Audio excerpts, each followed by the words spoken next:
I'm John Beaudin. Here's our entire conversation with the great Ian Anderson. This is Rock History Book.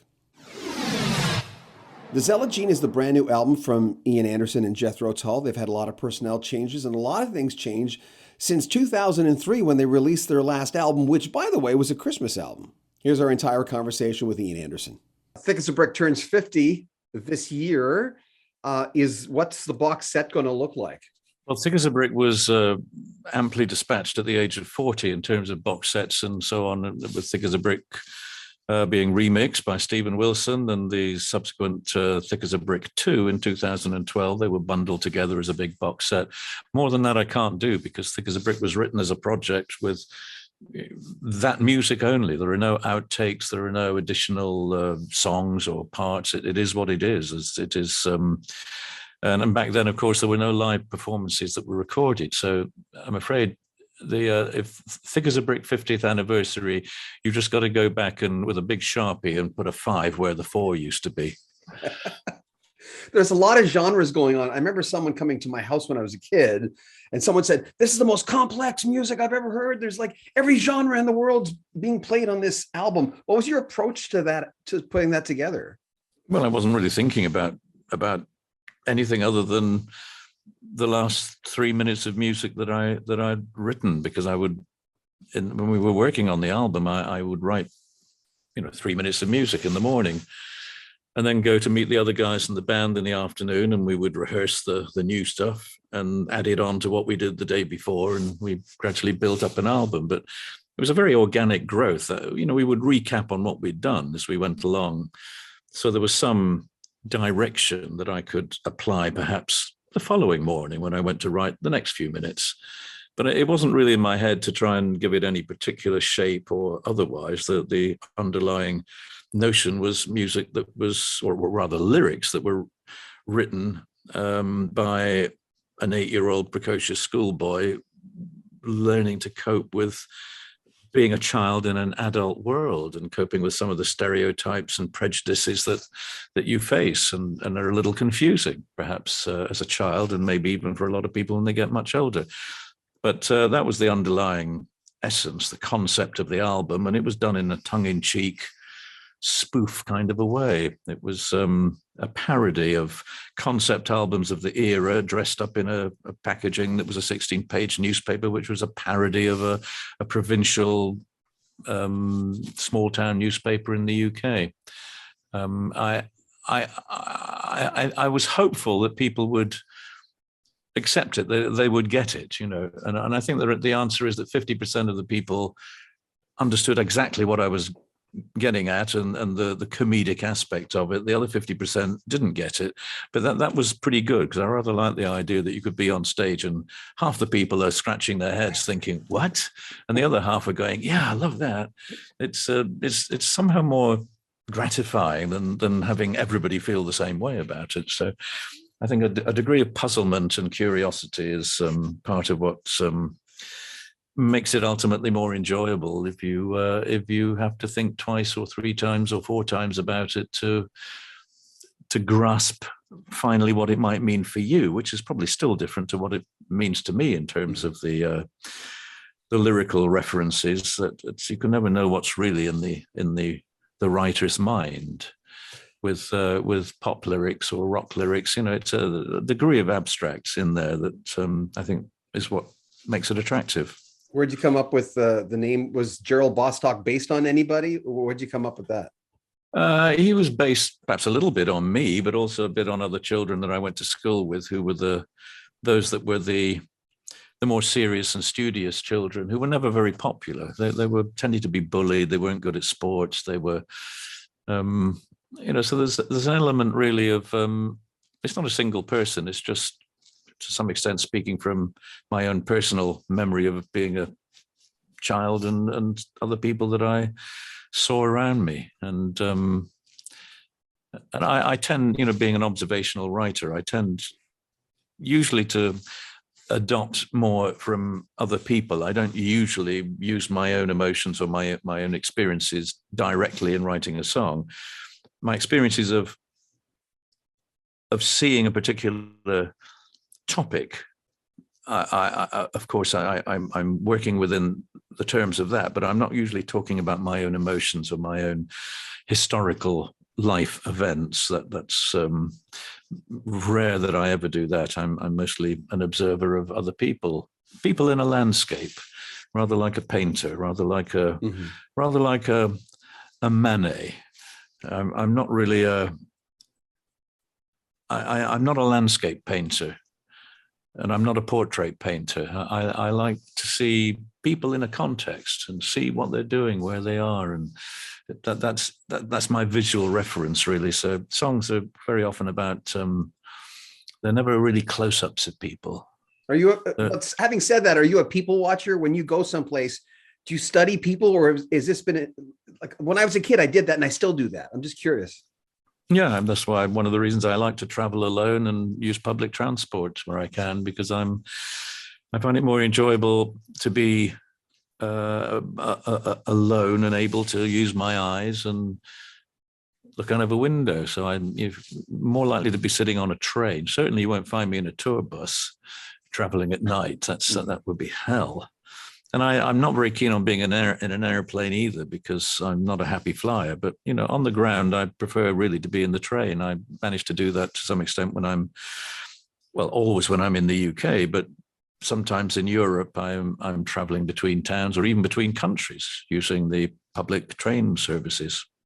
But don't a lot of people, they know your face though. Don't people bug you?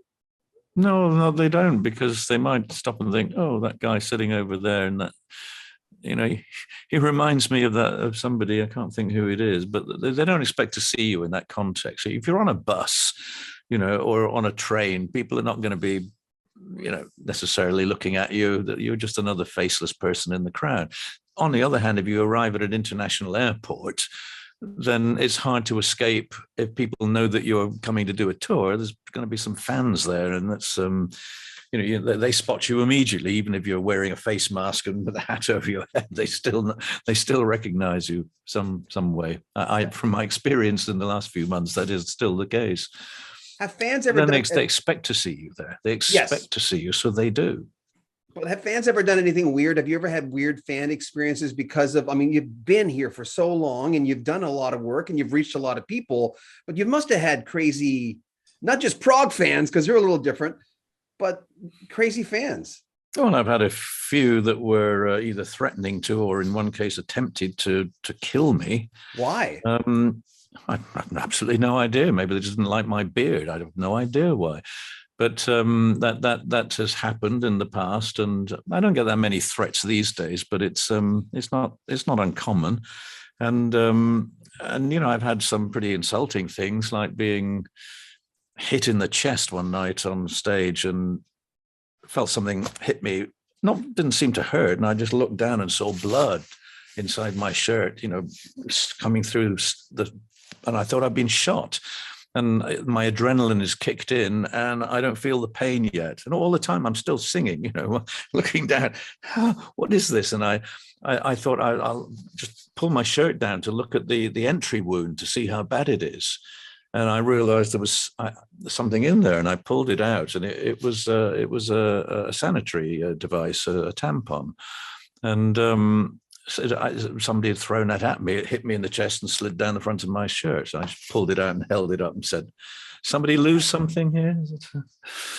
And I've had a pot of piss tipped over my head at Shea Stadium as I was walking onto the stage back in 1975 or 6. That was particularly unpleasant. And walking out onto the stage, soaking wet and stinking, and having to then play, not very nice. But that doesn't happen that often. And I've never had any, so far, no poos, no feces have come in my general direction. So I have a lot to be thankful for in life. Marcus Westermark asks, all these are all your fans. Do you still do salmon farming? No. For 20 years, I was very actively engaged in aquaculture and fish processing. And I decided, apart from the financial risk, which was really considerable, I felt uncomfortable increasingly about environmental aspects of salmonid farming because mainly because of the issues of sourcing feed. It meant as salmon farming became more and more popular and industrial in its nature, more and more millions of tons of fish species were being hoovered up from the ocean in order to turn into high protein fish dry feed for salmon. And to turn a lowly form of fish protein into a higher value of fish protein, increasingly became uncomfortable for me. And although there were beginnings of movements towards trying to get salmon to go vegan, to eat essentially a vegetarian protein diet, they were not successful. As it happens right now, about 50%, or maybe even a little more than 50%, is actually vegetable matter that finally now it is palatable enough to be able to feed to salmon. Trout, on the other hand, they would always take a healthy admixture of vegetable matter in their feed. And some fish like carp, for example, are naturally vegan. They just are, they eat nothing but vegetables. Toss in a dead sheep, they're not going to go near it. So that was one of the problems. I think the other environmental issues to do with chemicals was something that's, to a large extent, you could avoid and can avoid to this day. So I wouldn't worry about that one. And in terms of the visual aspect of salmon farms, producing a visual pollution in the landscape in remote, idyllic highland lochs, there's something, again, you can't ever make that look pretty. They are very visible, and that's the end of it. But I was always in favor of shellfish farming, and I still am today. If I had remained in aquaculture, it would have been farming mussels and scallops and oysters. In other words, the bivalves, because you just put the little guys into the water and they get bigger because they naturally ingest plankton, which is there as a freebie. So that they don't pollute, they don't do anything. And generally speaking, because they're growing below the surface, there's very little to see on the surface of the water. So the very good reason for sticking with bivalve aquaculture. It's just that having got out of it, I got out of it. And that's the end of it, not going back. I have the rest of my remaining days as a as a farmer of grass and trees. That's all I do. Game Lair asks, is there any hope of future to see a video material from the 70s? Is Ian aware that there is an entire concert filmed in 76 in a private archive? Do you know about that? I'm not aware of that. The excuse me, there are very few concerts that were recorded in the early 70s. Some for radio stations in the USA, but in terms of live filming of concerts, that hardly ever happened. There's some stuff from 1976, I believe, 75, 76, which I'm well aware of. And there are odd little bits here and there, like Bill Graham, who his crew filmed the a concert at in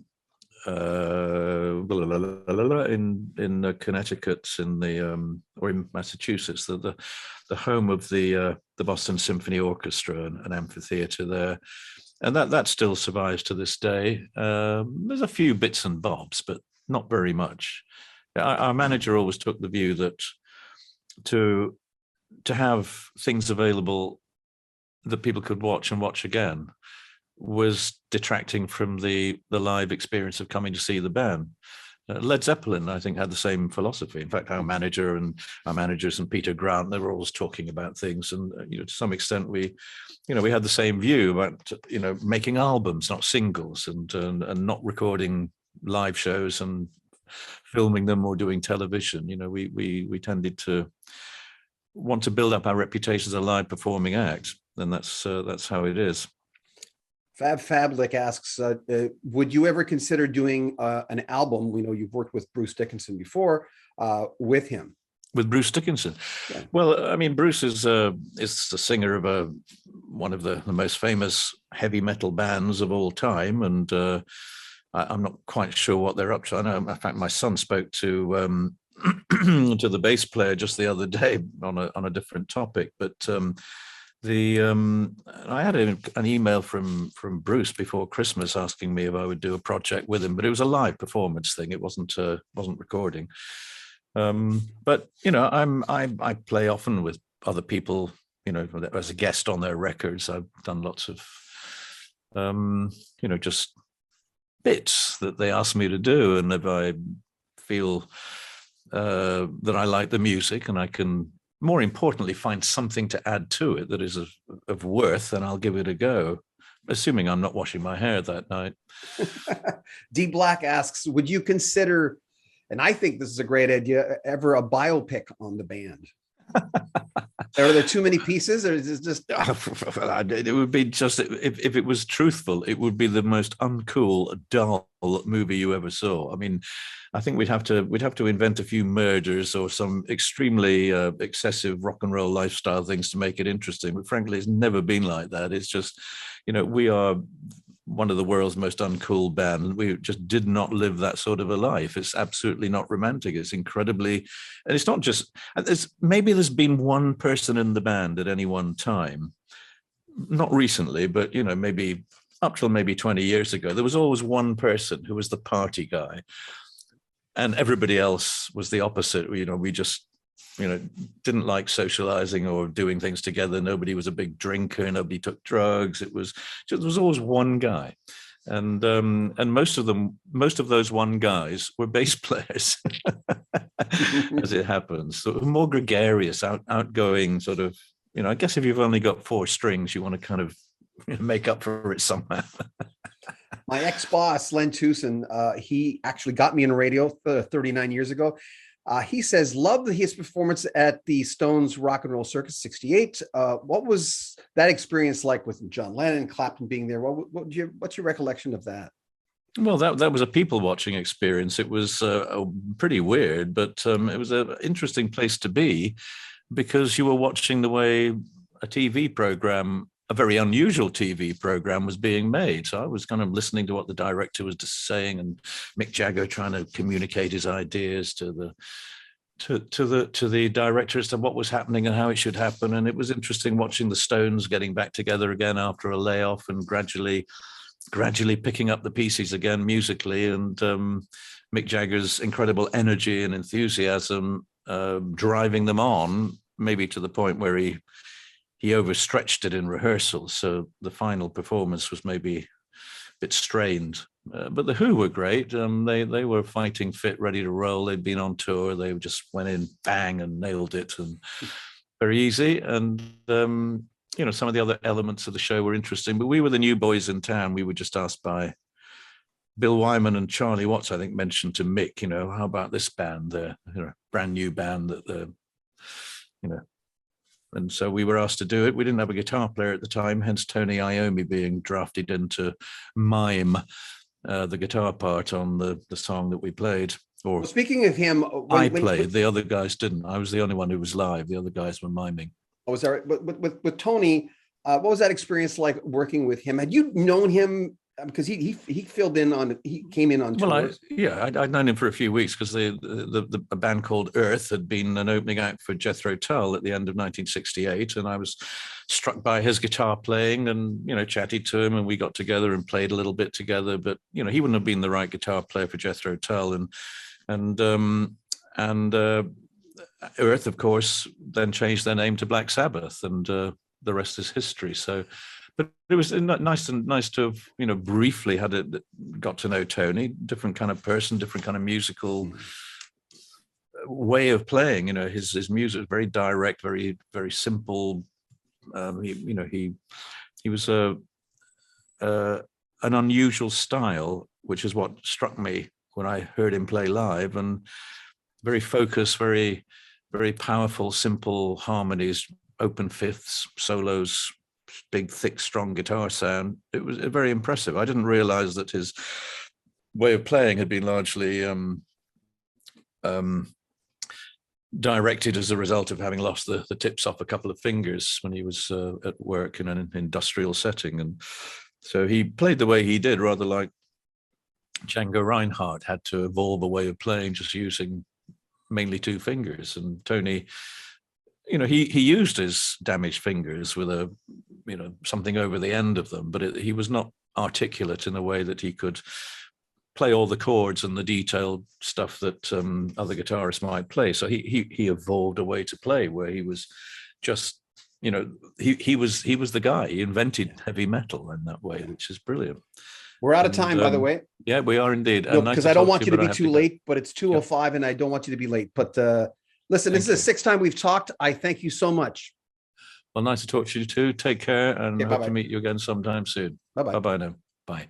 With Tony, what was that experience like working with him? Had you known him? Because he came in on tour. Well, I'd known him for a few weeks because the band called Earth had been an opening act for Jethro Tull at the end of 1968, and I was struck by his guitar playing and chatted to him, and we got together and played a little bit together. But he wouldn't have been the right guitar player for Jethro Tull, and Earth, of course, then changed their name to Black Sabbath, and the rest is history. So.